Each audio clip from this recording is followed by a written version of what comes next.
Welcome to my channel. നമ്മൾ ഇന്ന് തയ്യാറാക്കാൻ പോകുന്നത് താഹിനി പേസ്റ്റ്. അത് നമുക്ക് ബ്രെഡിൻ്റെ കൂടെ, പീത്ത ബ്രെഡിൻ്റെ കൂടെ, പൊറോട്ടയുടെ കൂടെ ഒക്കെ കഴിക്കാൻ ഞങ്ങൾക്ക് ഇഷ്ടമാണ്. അതെങ്ങനെയാണെന്ന് നമുക്ക് നോക്കാം.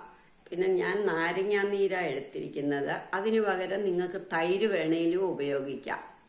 നമുക്കതെങ്ങനെയാണ്? താഹിനി സോസിന് വേണ്ടി അല്ലെങ്കിൽ താഹിനി പേസ്റ്റിന് വേണ്ടി ഞാൻ അരക്കപ്പ് വെളുത്ത എള്ള, 3 tablespoon olive oil, 2 tablespoon നാരങ്ങാനീര്, 1 ടേബിൾ സ്പൂൺ തേന്, 1 അല്ലി വെളുത്തുള്ളി, 10 കുരുമുളക് എടുത്തു, 1/4 കപ്പ് വെള്ളം, പാകത്തിനുപ്പ്. ഞാൻ 1 ടീസ്പൂൺ ഉപ്പാണ് എടുത്തിരിക്കുന്നത്. ഇനി എള്ള് നമുക്ക് നന്നായിട്ട് വറക്കണം.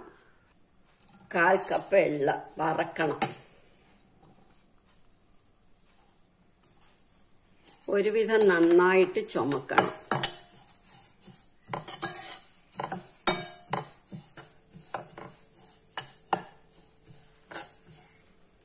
അപ്പോൾ 1 മിനിറ്റ് വറുത്താൽ മതി. അപ്പോഴത്തേക്ക് ഇതൊന്ന് പൊട്ടി തുടങ്ങും. നമുക്കിത് നിർത്താം. പൊട്ടി തുടങ്ങും, ചുമന്നു വന്നു കഴിഞ്ഞു. ഇനി ഇത് നമുക്ക് നിർത്താം. ഇനി ഇതൊന്ന് തണുക്കട്ടെ. നമ്മുടെ എള്ള് തണുത്തു. ഇനി നമുക്കിത് അരയ്ക്കാം. 1 മിനിറ്റ് വറുത്താൽ മതി. അത് കഴിഞ്ഞ് ആ പാത്രത്തിന്റെ ചൂട് കൊണ്ട് ഒന്ന് മൂക്കും. ഇനി ഇത് നമുക്ക് അരയ്ക്കാനായിട്ട് എടുക്കാം. ഇനി ഇതിനകത്തേക്ക് കുരുമുളക് ഇടുക. 10 കുരുമുളക്, പാകത്തിന് ഉപ്പ്. ഞാൻ 1 ടീസ്പൂൺ ഉപ്പാണ് ഇട്ടത്.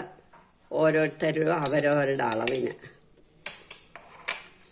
1 അല്ലി വെളുത്തുള്ളി. അത് വേണ്ടാത്തവരിടണ്ട. ഇനി ഇത് നമുക്ക് അരയ്ക്കാം.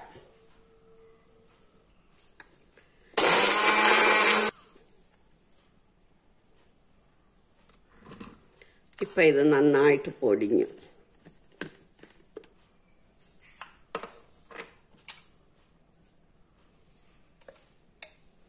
ഇനി ഇതിനകത്തേക്ക് നമ്മൾ 2 ടേബിൾ സ്പൂൺ നാരങ്ങാ നീര്,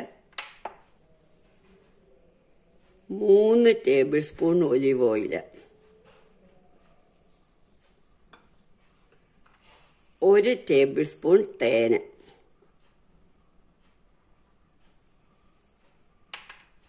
ഇനി ഒന്നും കൂടി ഒന്ന് അരയ്ക്കണം.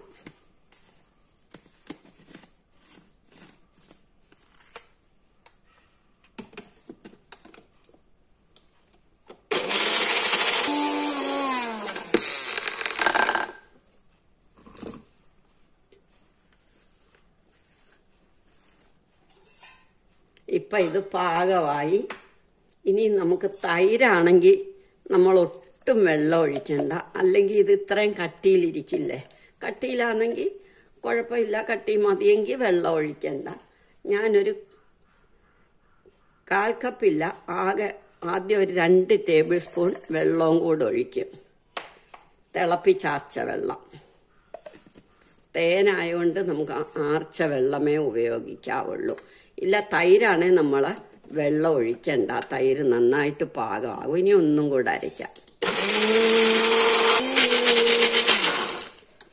അപ്പം ഇത് നല്ല പാകമായി. നമുക്ക് വേറെ കുപ്പിയിലോ പാത്രത്തിലോ എന്തിലാന്ന് വെച്ചാൽ അടച്ച് ഫ്രിഡ്ജിൽ വെക്കാം. നമുക്ക് പീത്ത ബ്രെഡിൻ്റെ കൂടെ, സാധാരണ ബ്രെഡിൻ്റെ കൂടെ ഒക്കെ കഴിക്കാം. നല്ല പാകമായി. നമുക്കിതൊരു പാത്രത്തിൽ ഒഴിച്ചു വെക്കാം. അങ്ങനെ നമ്മളുടെ താഹിനി പേസ്റ്റ് റെഡിയായി. എല്ലാവരും ഇത് ട്രൈ ചെയ്ത് നോക്കണം. ഇഷ്ടമായെങ്കിൽ ലൈക്ക് ചെയ്യണം, സബ്സ്ക്രൈബ് ചെയ്യണം.